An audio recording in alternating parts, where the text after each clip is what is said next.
সংঘর্ষ বিরতি লঙ্ঘনের পর ভারত পাকিস্তান আলোচনা, দুই দেশের ডিজিএমও স্তরের বৈঠক রয়েছে আজ।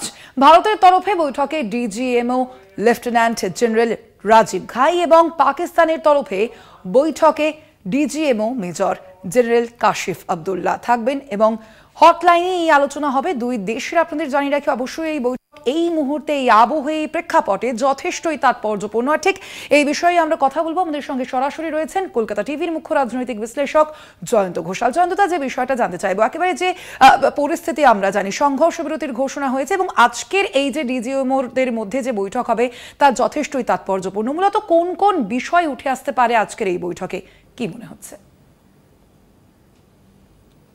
দেখো স্বর্ণালী, এখন যেটা হচ্ছে, যে কারণে আমার মনে হচ্ছে যে বৈঠকটা নির্ধারিত সময় অনুসারে না হয় একটু পিছোচ্ছে, বারবার নানান রকমের একটা টানাপোড়েন চলছে, তার কারণ ভারতের দিক থেকে একটা জিনিস স্পষ্ট করে দেওয়া হয়েছে যে এবার কিন্তু সংঘর্ষ বিরতিটাকে তাকে কিন্তু পূর্ণ মর্যাদা পাকিস্তানকে দিতে হবে এবং তার জন্য ভারতের দিক থেকে যেরকম কোনো শর্তাধীন সংঘর্ষ বিরতি হচ্ছে না, আমরা কোনো কন্ডিশন, কেননা যে সিদ্ধান্তগুলো ভারত সরকার নিয়েছিল যখন কাশ্মীরে আক্রমণটা হয়েছিল, যে আমরা সিন্ধু নদীর থেকে শুরু করে পাসপোর্ট ভিসা সংক্রান্ত নীতি থেকে শুরু করে হাই কমিশনের কূটনৈতিক সম্পর্কটাকে সম্পূর্ণ ছিন্ন করা, সেই সিদ্ধান্তগুলোকে তো পরিবর্তন করিনি, আমরা কিন্তু সেখানে অবিচল থাকছি। এখন পাকিস্তান চাইছে যে এটা কন্ডিশনাল করতে, অর্থাৎ আগে ভারত সেই জিনিসগুলো এই এক লপ্তে ওগুলোকে আবার চালু করে দিক, যাতে নদীর জল থেকে শুরু করে অর্থনৈতিক যে সমস্ত সমস্যাগুলো সেগুলো যাতে তারা তার থেকে মুক্তি পায়। কেননা ভারত যতক্ষণ পর্যন্ত এই কঠোর মনোভাবটা রাখছে, তাতে কিন্তু আন্তর্জাতিক দুনিয়াতেও পাকিস্তান বিরোধী জনমত তৈরি হচ্ছে, তাতে IMF এর ঋণ, আরো অনেক কিছু ইস্যু রয়েছে যেগুলো এর সাথে জড়িয়ে রয়েছে। আমরা সেটা করতে চাইছি না, এই জন্য যে পাকিস্তান তাহলে একটা শর্তে আসুক যে আমরা কোনো রকমভাবেই এইটা শর্ত এটাই থাকবে, যদি সামান্যতম পরিবর্তন হয়। তার কারণ সংঘর্ষ বিরতি, ভারত এখন যা পরিস্থিতি দাঁড়িয়েছে, সংঘর্ষ বিরতিতে মান্যতা দেওয়ার পরেও যেহেতু পাকিস্তান আক্রমণের চেষ্টা করেছিল, ব্যর্থ হয়েছে সেটা আলাদা কথা, কিন্তু পাকিস্তানের দিক থেকে তো একটা ডেসপারেট অ্যাটেম্প্ট ছিল। এখন সেটা কিন্তু ভারত বারবার বলছে যে আমরা যুদ্ধ চাইনি, যুদ্ধ চাই না, ভিকটিম হয়েছি, প্রতিরক্ষার জন্য আক্রমণের পথে যেতে হয়েছে। কিন্তু যেটা নরেন্দ্র মোদী বলেও দিয়েছেন, আমেরিকার ভাইস প্রেসিডেন্টকে পর্যন্ত বলেছেন যে ওদের দিক থেকে যদি গুলি চলে তাহলে আমাদের দিক থেকে গোলা চলবে। এখন এই যে টিট ফর ট্যাট, এই জায়গাটা থেকে কিন্তু ভারত কম্প্রোমাইজ করতে চাইছে না, আর পাকিস্তান চাইছে যে বিশ্বাস করে ভারত তার পুরনো অবস্থানে ফিরে আসুক, অর্থাৎ সমস্ত এগুলোকে উইথড্র করুক। এখন এটা ভারতের পক্ষে এই জন্য এই জায়গায় ডাইলুট করা যাচ্ছে না, তার কারণটা হচ্ছে যে পাকিস্তানকে বিশ্বাস করা, অর্থাৎ যতই বলুক পাকিস্তান যে না না না এবার বিশ্বাস করুন, আমরা সত্যি বলছি, এটা আমরা আর করবো না, আমরা এরকমভাবে যা করেছি ভুল হয়ে গেছে, বলা সত্ত্বেও সত্যি সত্যি কি পাকিস্তানকে আমরা বিশ্বাস করতে পারি? সেখানে সেই কারণে যুদ্ধকালীন তৎপরতাটাও কিন্তু ভারতের দিক থেকে রাখা হচ্ছে। পাকিস্তান একটা জিনিস মনে রাখতে হবে স্বর্ণালী, যে ডিজিএমও টক এমনিতেই কিন্তু প্রত্যেক সপ্তাহে ডাইরেক্টর জেনারেল মিলিটারি অপারেশন প্রত্যেক সপ্তাহে একবার করে নিজেদের মধ্যে, এটা প্রোটোকল, যুদ্ধ শান্তি যে কোনো সময় এটা এমনিতেই হয়। এবং আমরা যেটা জানি যে যুদ্ধ চলার সময় সংঘর্ষের প্রায় যুদ্ধ না টেকনিক্যালি না বললেও যুদ্ধ তো বটেই।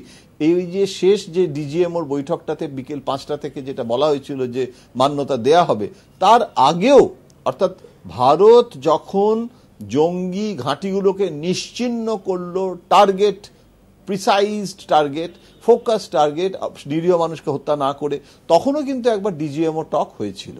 এবং তখনও, কেননা ওটা তো রুটিন, তখনও কিন্তু ভারত বলেছিল যে আমরা ডিজিএমওর পক্ষ থেকে বলছি যে তোমরা এটা করেছো, আমরা এটা করেছি, এখনো সময় আছে, তোমরা এটা থেকে শান্তিতে এসো, সংঘর্ষ বিরতিতে যাই আমরা। কিন্তু পাকিস্তান কিন্তু সেই ডিজিএমও টকটাকেও মান্যতা দেয়নি।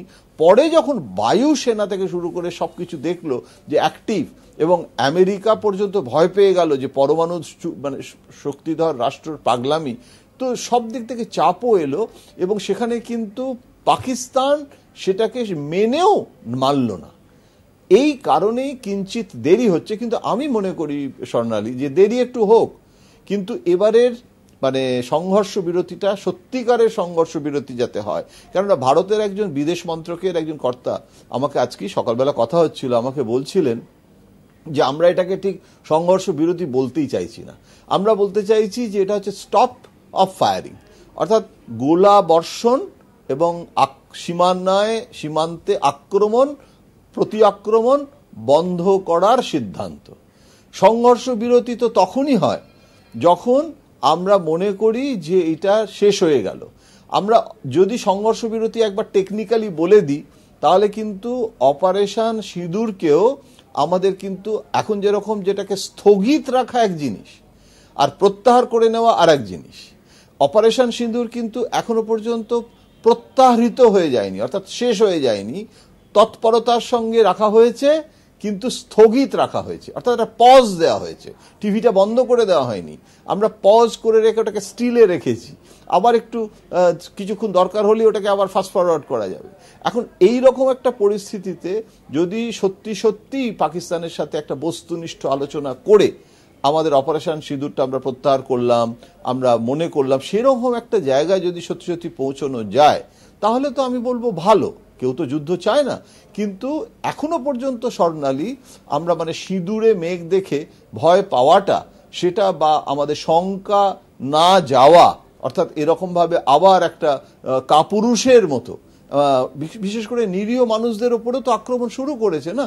জম্মুতে তো আমরা দেখলাম যে সংঘর্ষ বিরতি হয়ে যাওয়ার পরেও সেই মাঝরাত থেকে কি করলো, নিরীহ মানুষদের গাড়ি বোমায় ফেটে গেছে, বাড়ি ঘরদোর ভেঙে পড়েছে, সেই সব ফুটেজ তো আমরা দেখলাম এবং সেখানকার মানুষরা তো বলছে যে ওই পাকিস্তানের দিক থেকে এই ফায়ারিংটা হয়েছে। তাহলে এগুলো কিন্তু প্রক্সি ওয়ারের মতো, এটা তো ছায়াযুদ্ধের মতো। তুমি যুদ্ধে পারছো না, তুমি নিরীহ মানুষদের ওপর আক্রমণ করে ছায়াযুদ্ধ করছো এবং বলছো যে সংঘর্ষ বিরতি মানবো, অথচ মানছো না। এগুলো তো মানে কোনো ব্যাকরণ না মেনে একটা যুদ্ধাবস্থা তৈরি করা।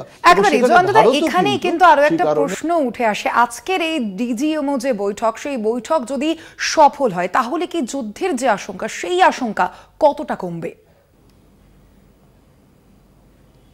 এইটা খুব ভালো প্রশ্ন করেছো স্বর্ণালী। তার কারণটা হচ্ছে যে সবসময় কিন্তু সাধারণ মানুষ, সাধারণ আমাদের যারা দর্শক, তারা সবসময় যেটা জানতে চান যে ফিউচারিস্টিক আমরা বলি সাংবাদিকতার ভাষায়, অর্থাৎ আমাদের ফিউচারিস্টিক মানে কোশ্চেন, অর্থাৎ অতক্কিম যেটাকে বলা হয়, যে আমরা ঠিক আছে আমরা ধরলাম, আমরা আশাবাদী, আমরা ধরলাম যখন মানে মানে লেট মানে বেটার, কিন্তু যেন একদম নেভার নয়। সুতরাং বেটার লেট দ্যান নেভার, সুতরাং একটু দেরি করে হলেও আমরা যেন নিশ্চিন্ত যে এবারে আমাদের একটা সিদ্ধান্ত হবে এবং এটা আমরা নিশ্চয়ই যুদ্ধ না করে আমরা শিশুদের মানে ওষুধ এবং বেবি ফুড আমাদের নিশ্চয়ই যুদ্ধাস্ত্র থেকে অনেক বেশি আমাদের অগ্রাধিকার হওয়া উচিত দেশের অর্থনীতির। সুতরাং এই সাবেক যে হিউম্যানিটেরিয়ান ফিলান্থ্রপিক মিশন সেটা থাকবে এবং আমরা এটাতে আশাবাদী।